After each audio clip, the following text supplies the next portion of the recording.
Aloe Blacc, by the way, I don't think he can make a bad song. His voice just enhances every single thing. And if he's like, no matter what I hear him in, I'm just immediately energized. Yeah, he's the man. He was really great to work with. You know, it's interesting the way it all, obviously we years ago, I kind of just flipped his song, I Need a Dollar. Yeah. Never really an official remix, but it was something that really kind of brought us to another level. And our fans really love that. And we got a lot of new fans from that song, I think. And all these years later, I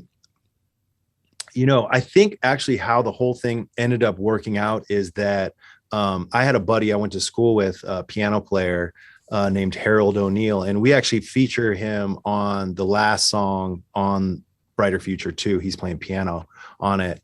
And so he's a guy I went to school with, a piano player I went to school with at Manhattan School of Music. And he hit me up, I don't know, like a year ago or something. And he's like, he works with like Disney. He like writes different stuff. He does all kinds of stuff. Really talented guy.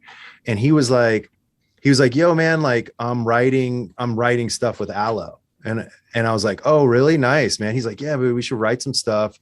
And so we wrote a couple things.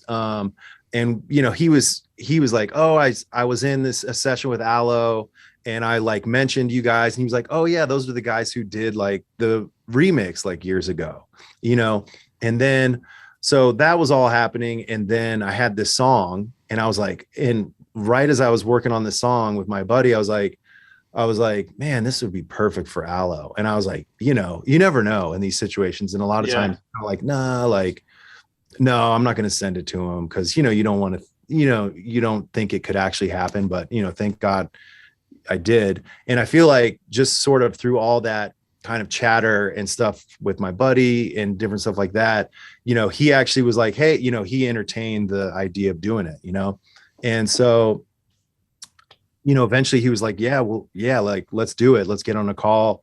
And so it was cool. Got on a call with him and just explained to him, what the Brighter Future idea was all about.